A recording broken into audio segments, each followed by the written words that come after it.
यहां पे अपन लोग पढ़ रहे हैं सिल्वर्ड लेंस। सिल्वर्ड लेंस का मतलब है अपन ने एक लेंस के पीछे वाले हिस्से पे पॉलिश कर दी। इस वाले हिस्से पे पॉलिश करेंगे तो एग्जैक्टली होगा क्या बिहेवियर, वो देखो आप। जो लाइट रे आ रही होगी सीधे यहां से, तो पहले इस वाले पॉइंट पे क्या होगा, रिफ्रैक्शन हो जाएगा। फिर इस वाले पॉइंट पे क्या होगा, देखो जो दूसरा पॉइंट बना हुआ है, तो यहां से लाइट रे अपने रास्ते से यहाँ पे डेविएशन के साथ लेकिन वापस लौटेगी, तो जिस मीडियम में आती है उसी में वापस जाती है, तो यहाँ पे अपन रिफ्लेक्शन काउंट करेंगे।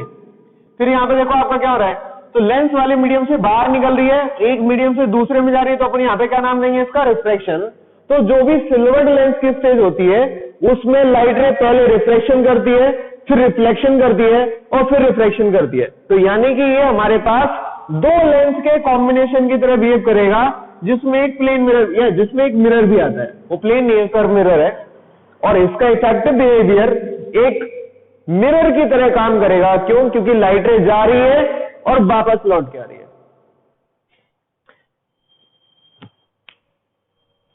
अब अपन इसके सेकंड वाले पार्ट को देखते हैं कि भाई जो भी लाइट रे जाएगी उसके साथ हुआ क्या। तो जो जो हुआ वो अभी अपने बताया था, उसको एक बार लिख लो। तो ये है कि लाइट रे अगर लेंस के अंदर जाएगी तो पहले काम क्या करेगा, रिफ्रैक्शन, फिर क्या काम करेगा, रिफ्लेक्शन, और फिर से क्या काम करेगा, रिफ्रैक्शन। यहां तक नोट कर लिए थे, बढ़ते आगे कैसे होगा, क्या होगा, जरा देखो आप कैसे इसका डेविएशन आएगा। तो हमने क्या एक एक करके इसके डेविएशन को ऑब्जर्व करा जाए, तो सबसे पहले पॉइंट में देखो लाइट रे आ रही थी, सीधी आ रही थी कि नहीं, तो इसने कौन सा बिहेवियर दिया, तो ये यहां से यहां की तरफ बेंड करी। बिहेवियर का डायरेक्शन क्या है, क्लॉकवाइज। अब ये प्लेन मिरर आया, सॉरी कर्व मिरर आया, तो इस मिरर से डेविएशन भी ऐसे आएगा, इसका डायरेक्शन भी क्या हुआ, क्लॉकवाइज। आगे बढ़े, ये लाइट रे ऐसे आ रही थी, इसका भी यही डेविएशन आया, तो इसका डायग्राम में क्या डायरेक्शन है, क्लॉकवाइज। तो आप देखो तीनों के तीनों डेविएशन एक ही सेंस ऑफ रोटेशन में आ रहे हैं, यानी नेट डेविएशन जो अपन कैलकुलेट करेंगे ना वो ऐड हो जाएगा। तो नेट डेविएशन जो आना है, delta net, this is equal to पहले वाले का, दूसरे वाले का और तीसरे वाले का, ये अपने पास टोटल नेट डेविएशन मिलेगा। तो जब भी अपन कोई सिल्वर्ड लेंस की बात करेंगे तो पक्का है कि यहां पे पहली बार क्या होगा, रिफ्रैक्शन, फिर क्या होगा, रिफ्लेक्शन, फिर से क्या होगा, रिफ्रैक्शन। तो ये तीनों का कॉम्बिनेशन बनेगा और इसकी जो नेट पावर होगी, ये देखो ये कन्वर्ट करने का काम कर रही है, ये कन्वर्ट करने का काम कर रही है, ये कन्वर्ट करने का काम कर रही है, तो टोटल पावर जो भी आएंगी अपनी उसके हिसाब से अपन इनको एडिशन के फॉर्मेट में लिख सकते हैं। तो नेट पावर जो कॉम्बिनेशन की होगी वो अपन ऐसे कैलकुलेट करेंगे। कई बार ऐसा होगा कुछ एडिशन में आ रही होंगी, कुछ सबसेक्शन में, तो वो एक एक करके अपन बाद में वेरीफाई कर लेंगे। यहां तक क्लियर है कि नहीं, नोट करो जल्दी से।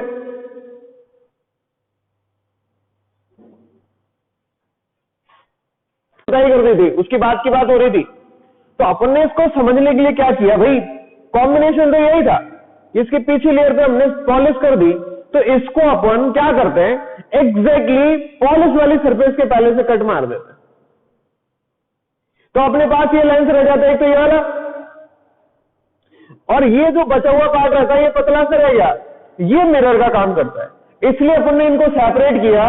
तो जो जब भी सिल्वर्ड लेंस हो उसको अपन ने एक लेंस और एक प्लस मिरर की तरह काउंट करना है। क्लियर है यहां तक? अब ये 2 क्यों बोले थे, बार बार मैं उसी बात को समझा रहा हूं ताकि गड़बड़ी नहीं हो, आपको समझने में कोई दिक्कत नहीं हो। तो लेंस किसी भी मटेरियल का हो बेटा, कोई भी मटेरियल का हो, अंदर अपन बगल से कट मार देंगे, बिल्कुल पतली लेयर का, जिससे अपने साथ एक मिरर तैयार हो जाए। जैसे ही कट मारा यहां पे क्या आ जाएगी, हवा, यहां पे क्या है, हवा, बीच में क्या रहेगा, वो लेंस का रिफ्लेक्टिव इंडेक्स जो इसमें बचा हुआ था।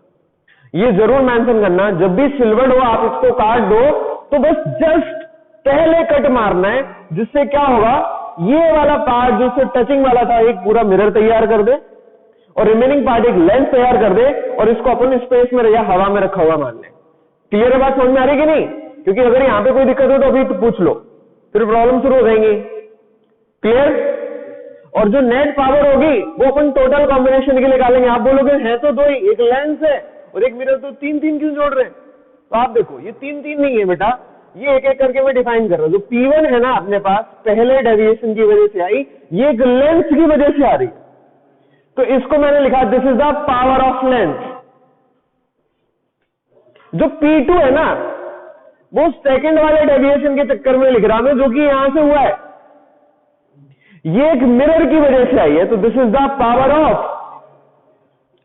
अब लाइट है तो यहां चली गई थी, अब उसको क्या पता ये पुराना वाला रखा हुआ है कि नया रखा हुआ है, उसने तो फिर से डेविएशन देना है, तो फिर से इसका डेविएशन आएगा, वो हमारे पास रिप्रेजेंट करेगा P3, जो पावर लेनी है अपन ने वो फिर से लेंस की लेनी है। समझ में आया?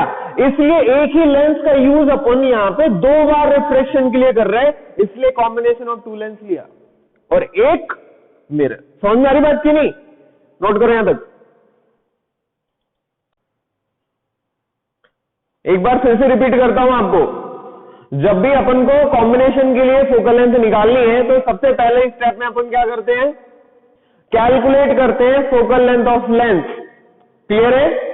उसके बाद उसकी निकालते हैं अपन पावर, और साइन कन्वेंशन इस्तेमाल करते हैं। कौन सा वाला? कन्वर्जिंग के लिए पावर लेनी है पॉजिटिव और डाइवर्जिंग के लिए लेनी है नेगेटिव। जब पहली स्टेप कंप्लीट हो जाए तो अपन आते हैं स्टेप नंबर 2 पे। यहां पे क्या करते हैं, calculate focal length of the mirror. तो अपन ने पहली स्टेप कंप्लीट करी, उसके बाद कहां जाना है, मिरर की फोकल लेंथ पे जाना है। जहां अपन मिरर की फोकल लेंथ निकालेंगे वो सिंपल होती है R/2, सिंपल है, इसमें कोई दिक्कत नहीं है।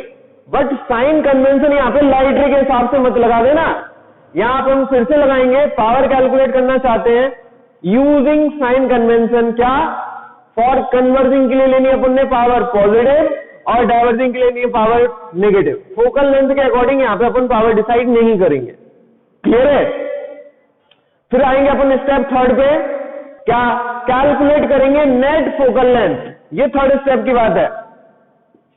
नेट फोकल लेंथ में क्या होगा, सबसे पहली बार जो होना रिफ्रैक्शन होता है तो अपन ने पहले लेंस की पावर लिख दी, दोबारा में रिफ्लेक्शन होता है यहां पे तो फिर अपन ने मिरर की पावर लिख दी, दोबारा में क्या होता है, फिर से रिफ्रैक्शन होता है तो अपन ने लेंस की पावर लिख दी।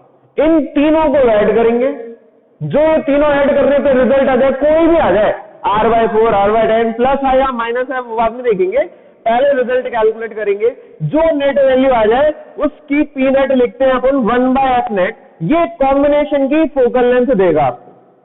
क्लियर है? बट कॉम्बिनेशन की फोकल लेंथ तक पहुंचने के पहले यहीं पे सारी चीजें अपन ने डिसाइड करनी है। ये वैल्यू जो भी आ रही, ध्यान रखना, ये आइदर या तो पॉजिटिव होगी या फिर नेगेटिव होगी या 0 होगी, इसके अलावा और कोई पॉसिबिलिटी है नहीं। भाई जो अपन जोड़ेंगे 3 पॉसिबिलिटी होंगी। अगर ये पॉजिटिव टाइप की आ गई तो अपन क्या मानेंगे, कन्वर्जिंग मिरर होगा। समझ में आ रही बात? क्या होगा, कन्वर्जिंग मिरर। इसका मतलब कन्वर्जिंग मिरर कौन सा होता है, कॉनकेव होता है कि कॉन्वेक्स? ये वाला होता है ना, ये कन्वर्जिंग है। नाम क्या है इसका, कॉनकेव मिरर। अगर पावर 0 आ गई नेट कॉम्बिनेशन की तो इसका मतलब हमारे पास बन जाएगा प्लेन मिरर। अगर कॉम्बिनेशन की पावर नेगेटिव आ गई तो अपने पास जो बनेगा वो कौन सा हो जाएगा, कॉन्वेक्स मिरर। अपन वही तय कर लेंगे कौन सा मिरर बनना है। क्लियर है कि नहीं? जो नेट इफेक्टिव बिहेवियर होगा वो एक मिरर का होगा, बट वो वही के वही सॉल्व करके अपन तय कर लेंगे कौन सा बनेगा, देन अपन मिरर सॉल्व कर रहे होंगे। यहां तक आप अच्छे से ध्यान रख लो। ये तीनों स्टेप क्लियर हुई। फिर चौथी स्टेप होगी, जो नेट पावर आ जाए, मान लो यहां पे तो पॉजिटिव आई, तो अपन स्टेप 4 में डायरेक्टली क्या करेंगे, अपन ने कुछ नहीं, सिंपल जो फोकल लेंथ आई उसको एक सिंपल सा एक मिरर मान लेना है। कन्वर्जिंग हो तो कन्वर्जिंग, डाइवर्जिंग हो तो डाइवर्जिंग, और उसकी फोकल लेंथ लिखनी है अपन ने F नेट, और जो रिजल्ट है इसी के अकॉर्डिंग सॉल्व करेंगे। अब ध्यान रखो, इसको सॉल्व करने के टाइम पे भले ही ये कन्वर्जिंग था, इसकी पावर पॉजिटिव आई थी, बट अब मैटर खत्म हो गया लेंस का, अब लेंस है ही नहीं, अब ये मिरर है, तो इसका जो मेजरमेंट होगा, जो साइन कन्वेंशन होगा, मिरर के हिसाब से चलेगा। इसकी फोकल लेंथ यहां पे अपन लेंगे और नेगेटिव ही लेंगे। समझ में आ रहा? पावर का डिसाइडिंग फैक्टर सिर्फ ये कि कॉम्बिनेशन कैसा बन रहा, कन्वर्जिंग या डाइवर्जिंग। जैसे ही अपन सॉल्यूशन पे पहुंचे, स्टेप 4 पे पहुंचे, सब भूल जाएंगे कि ये दिया हुआ था ना, अपन ने ऑब्जेक्ट दिया हुआ था, जे वाला मिरर दिया था, सॉल्व करना, मैटर खत्म। ये बेसिक सी चीज है जो आपको दिमाग में रहनी चाहिए। क्लियर? तो अपन इस क्वेश्चन को आगे डिस्कस कर लेते हैं। जैसे मान लो मैंने यहाँ पे सॉल्व करा था, सिंपल था, बाई कॉन्वेक्स लेंस लिया था, तो उसकी जो हमारे पास फोकल लेंथ होती है वो तो आर ही होती है। उल्टा करके देखा तो पावर बन गई 1/r, मिरर की r/2 ले ली, दोनों को नेट करा तो बेटा अभी हमें सिर्फ ये देखना है कि नेट हमारे पास फोकल लेंथ कैसी आ रही, पॉजिटिव, और हमने डिसाइड कर लिया इस फोकल लेंथ के लिए जो मिरर बनेगा वो इस टाइप का होगा, और इसकी फोकल लेंथ कितनी आएगी वो बाद में देखेंगे, बट फोकल लेंथ की वैल्यू कितनी है r/4, तो अपन ने वो डायरेक्ट यहां पे डालनी है। तो एफ नेट की जो वैल्यू लेंगे इसके लिए वो r/4। अब अपन सीधा सीधा सॉल्व कर रहे होंगे मिरर जिसमें इसको नेगेटिव काउंट करेंगे। ये मत सोचना पावर पॉजिटिव तो फोकल लेंथ नेगेटिव क्यों ले रहे, वो अपना दिमाग लगाना नहीं है, वो जहां जिसका जो काम था किया अब निकल लिए, मिरर की तरह सॉल्व करेंगे। क्लियर है? यहां तक समझ में आया? तो बेटा इसको आगे सॉल्व करो, बताओ कितना आंसर आएगा। तो आप बोलेंगे आंसर है नेट इफेक्टिव बिहेवियर जो बना अपने पास, ये मिरर तैयार हुआ और उसकी फोकल लेंथ r/4 है। क्लियर है? यहां तक कोई दिक्कत तो नहीं है? कोई प्रॉब्लम हो तो बोलो बेटा। क्वेश्चन सॉल्व हुआ? बढ़ते आगे नेक्स्ट क्वेश्चन की तरफ। देखो बेटा यहां पे क्या हुआ, हमारे सामने एक इक्वी कॉन्वेक्स लेंस दिया है जो ग्लास का है, और ग्लास का रिफ्लेक्टिव इंडेक्स अपन 3/2 लेते हैं, और उसके बाद जो रेडियस ऑफ कर्वेचर है ऊपर वाले के लिए वो 10 सेंटीमीटर है दोनों के लिए। फिर क्या है, इसको हमारे पास एक मिरर के साथ कांटेक्ट में रखा गया जिसकी रेडियस ऑफ कर्वेचर 15 सेंटीमीटर बोली है, और बीच के स्पेस में भर दिया पानी। तो हमारे पास इस कॉम्बिनेशन की नेट फोकल लेंथ क्या निकल के आएगी अपन ने बताना है। तो ये नीचे का मिरर है, तो मैंने कहा मिरर को अलग और इस पार्ट को अलग तो सेपरेट करते हैं दो पार्ट में। सॉल्विंग का ये तरीका अपना, तो मैंने कहा एक पार्ट मानेंगे लेंस और एक पार्ट मानेंगे अपन मिरर, और दोनों पार्टों को अलग अलग मान के हैंडल करेंगे। तो मान लेना कि अपन ने यार पूरे वाले पार्ट को, इतने ही पार्ट को देखना, बचे हुए पार्ट को देख ही नहीं रहे, तो ये कॉम्बिनेशन कैसे बिहेवियर होगा, तो ये पूरा एक लेंस की तरह काम करेगा अपने लिए, यहां तक का पूरा फुल। हम एक ही लेंस मानेंगे, 2-3 मानने की कोई इच्छा नहीं अपनी। यहां पे ऊपर हवा भरी है तो यहां पे ऊपर एयर लिखेंगे, और नीचे भी हवा भरी है तो यहां पे भी एयर लिखेंगे, कोई दिक्कत? क्योंकि कॉम्बिनेशन में जहां हम कटिंग करते हैं बीच में तुरंत हवा भर लेते हैं, पानी के अंदर भी हवा भर सकते हैं, क्या दिक्कत है? समझना की बात। तो सबसे पहले देख लो आपको ऐसे इसको एडजस्ट करना पड़ेगा। क्लियर हुआ? अब देखो करें कैसे। तो मैं लगा ये तो रद्दी चीज है बिल्कुल करना, इसमें क्या है, लाइट कहां से आई, यहां से हवा से आई, गई कहां, हवा में गई। भाई ये इसके लिए कैलकुलेट करेंगे, यहां आए रिफ्लेक्शन आए कुछ भी हो, लो यहां आई ऐसे कि मुझे खुद नहीं पता, बट लेकिन जाएगी तो यहीं गई, तो जाएगी तो यहां ना यार। तो ये जो फाइनल कॉम्बिनेशन के लिए अपन ने फोकल लेंथ लिखनी है, this is become equal to mu air divided by इस लेंथ की फोकल लेंथ। क्लियर है? अब एक एक करके लिखते चलेंगे, काम हो जाएगा। सबसे पहले देखो ये लाइट आई कहां, तो मैंने कहा यहां से आई, गई कहां, ग्लास में गई भैया, ग्लास में। देखो यहां से आई और यहां चली गई, गई कि नहीं, तो ग्लास में गई, तो ग्लास वाले रिफ्लेक्टिव इंडेक्स से इसको घटाना है। तो मैंने कहा यहां लिखेंगे म्यू जी ग्लास वाला माइनस म्यू किसका है, एयर का, तो पूरा एयर नहीं लिख रहा मैं, ए लिख देता हूं, तो चलो लिख दिया। क्लियर है? डिवाइडेड बाय क्या करेंगे बेटा, इसका रेडियस ऑफ कर्वेचर। बेटा अब ध्यान रखना प्लस लेना कि माइनस, गड़बड़ नहीं होनी चाहिए। तो लाइट रे जो है ना वो ऐसे आ रही नीचे की तरफ, तो इसका जो कॉम्बिनेशन बनेगा ना, सर्कल बनाएंगे बेटा, तो ऐसे जाएगा ऊपर की तरफ, तो और इसका सेंटर नापा तो इधर कहीं मिलेगा, तो लाइट रे के अपोजिट जा रहे होंगे अपन। तो यहां पे पहले वाले के लिए रेडियस ऑफ कर्वेचर लेना पड़ेगा नेगेटिव साइन के साथ। तो मैं यहां पे एक एक करके लिख देता हूं, इसकी वैल्यू हो जाएगी R1 equal to -10 centimetre. Clear है? उसके बाद देखो इसका R2 मानेंगे कि इधर की तरफ बेंड हुआ, तो इस वाले का जो R2 होगा this is equal to 10 centimetre, positive sign के साथ लेंगे। और जो तीसरा वाला जो कि मिरर है, इसकी भी अपन ने नेगेटिव ही लेनी पड़ेगी, तो इसके लिए लिखूंगा मैं R3 इक्वल टू -15 सेंटीमीटर। ये समझ में आया साइन कन्वेंशन अपन ने कैसे लिखा रेडियस ऑफ कर्वेचर के लिए। अब देखो, तो मैंने कहा पहले वाले का जो रेडियस ऑफ कर्वेचर बन रहा है वो R1 आ रहा, जैसे माइनस साइन है तो -10 लगा दें। क्लियर हुआ? प्लस साइन यूज करेंगे क्योंकि धीरे धीरे करके बढ़ना है आगे। अब क्या हुआ, यहां पहुंच चुके बेटा, यहां से यहां आ चुके, यहां लिख देना मैं। अब यहां से जाना इधर, तो ग्लास से पानी में जाएंगे, तो अब इस वाले स्पॉट तक पहुंचना अपन को, तो एक एक करके जाएंगे, कोई जल्दी नहीं है। 1 पे थे, यहां पहुंचे 2 पे, अब 3 पे जा रहे, तो 2 से 3 के केस में ये वाला जो है ना पानी, इसका रिफ्रैक्टिव इंडेक्स से ग्लास वाले को घटाना पड़ेगा। तो अपन क्या करेंगे, plus mu water minus mu glass divided by radius of curvature करेंगे, R2 ये आ रही है +10 के साथ, तो +10 हो जाएगा, प्लस लगाएंगे।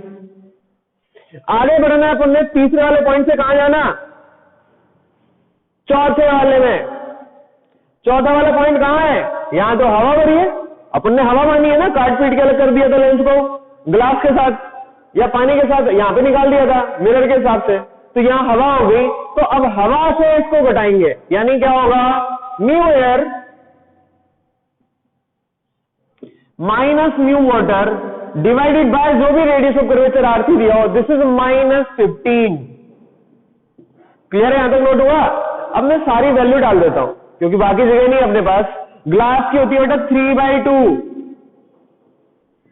एयर की होती है 1,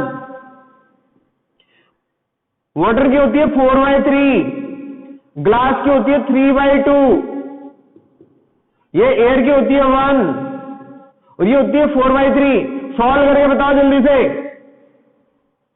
ये एयर की होती है 1,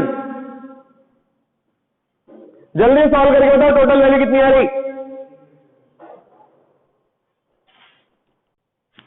यहां तो हमने सॉल्व करा, तो जो वैल्यू आ रही है, ग्लास के रिफ्रैक्टिव इंडेक्स को डाल दिया, वाटर के रिफ्रैक्टिव इंडेक्स को डाल दिया, एयर के रिस्पेक्ट मतलब जो भी रिफ्रैक्टिव इंडेक्स उसको डाला, तो इन सबको सॉल्व करने पे जो हमारे पास नेट कॉम्बिनेशन के लिए हमने जो बनाया था लेंस का, उसकी जो फोकल लेंथ आई है वो आ रही है हमारे पास 45/2। नेगेटिव साइन यहां पे जो दिखाएगा ना आपको, वो क्या दिखा रहा होगा, वो दिखा रहा होगा भैया कि ये डाइवर्जिंग लेंस है। क्लियर है कि नहीं, तो देख लो आप, यही जो 1/FL होगा, ये क्या होगा, पावर ऑफ लेंस बन जाएगी। तो पहली स्टेप अभी क्लियर हुई, पूरी नहीं हुई अभी। तो जो पावर ऑफ लेंस अपने सामने तैयार होगी, PL जिसको मैं लिखूंगा, दिस इज इक्वल टू -2/45। ऐसे ही लिख दो क्योंकि अपन को J चाहिए, ठीक है, एग्जैक्टली पलट के लिखने की कोई जरूरत ही नहीं है। आगे बढ़ते अपन सेकेंड केस में आएंगे। अब अपन को क्या करना पड़ेगा बेटा, सेकेंड पार्ट में हम निकालेंगे मिरर के लिए उसकी पावर क्या आएगी, ठीक है। तो पहले उसकी मिरर की फोकल लेंथ देख लेते हैं, पावर उसके बाद आ जाएगी। बेटा कोई दिक्कत है क्या, तो अपन बढ़ते हैं सेकेंड स्टेप पे, मिटा दो इसको।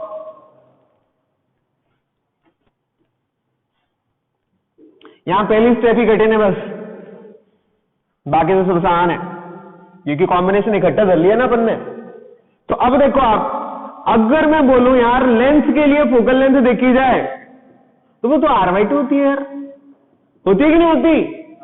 R कितना दिया, 15/2 सीधा मार दो, तो वैल्यू हो जाएगी 15/2। बट हमें ये चाहिए नहीं ना, हम तो पावर की बातें करते हैं। तो पावर ऑफ जो हमारे पास मिरर होगा वो कितना आएगा, 2/15। अब अपन ने चेक करना है कन्वर्जिंग था कि डाइवर्जिंग था मिरर, कन्वर्जिंग था भैया। मिरर कैसा है, कन्वर्जिंग की डाइवर्जिंग, कन्वर्जिंग। पावर अपन ने प्लस ही लिखनी है, ध्यान रखना, कन्वर्जिंग डाइवर्जिंग के हिसाब से ही पावर लिखेंगे, नहीं तो गलत हो जाएगा। अब आगे देखो आप, नेट कॉम्बिनेशन की पावर अपन कैसे लिखें। तो मैंने कहा पी नेट जो बनता है ना, वो तो भैया पहले लेते लेंस का, फिर लेते अपन मिरर का, और फिर से एक बार ले लेते लेंस का। यही बेसिक है, अपने ज्यादा दिमाग नहीं लगाना है ही नहीं ना उसमें ज्यादा। मैंने कहा लेंस के लिए वैल्यू देखो कितनी आई थी, तो मैंने कहा ये आई थी -2/45, कोई बात नहीं लिख दो आप। फिर मिरर की देखो कितनी आई, 2/15, ये भी लिख दो, हमें कोई दिक्कत नहीं है इससे। आगे बढ़ो, फिर क्या रहेगा, -2/45, वो भी लिख दो। इस कॉम्बिनेशन से जो नेट वैल्यू आएगी निकाल के दो जल्दी से। ये तो आसान है, 45 सीधा एलसीएम हो जाएगा, 45 भाई, तो नीचे 45 ले लो भैया, सीधा 2/45 पक्का। चलो हमने लिख देना, पहले भी आपकी मान ली थी, भी मान ले रहे। अब ये बताओ पॉजिटिव की नेगेटिव, पॉजिटिव, तो नेट कॉम्बिनेशन जो बना उसकी पावर पॉजिटिव आई, तो हमें पता लग गया भैया ये जो वैल्यू लिखी है दिस इज 1/f नेट लिखी हुई है। और ये पॉजिटिव वैल्यू दे क्या रहा, ये बता रहा है जो मिरर होगा ना वो कन्वर्जिंग मिरर होएगा, कोई और फालतू का मिरर नहीं हो सकता। कन्वर्जिंग मिरर कौन सा होता है, कौन सा होता है, जे वाला होता है। समझ में आ गया, अवतल दर्पण हो गया। तो ये हमको पता लग गया यार कि इसकी और फोकल लेंथ अपन कितनी लिख सकते हैं, तो मैंने कहा ये वाला मिरर तैयार होगा और इसकी जो अपन फोकल लेंथ लिख सकते हैं वो अपने सामने आ तो गई, कितनी है, तो मैंने कहा ये जो लिखी है 1/, फोकल लेंथ पलट के लिखेंगे तो 45/2 सेंटीमीटर। क्लियर हुआ कि नहीं, ये अपना आंसर है। तो नेट कॉम्बिनेशन क्या होगा और उसकी फोकल लेंथ क्या आएगी, अपन यहां से ऐसे करके कैलकुलेट कर सकते हैं।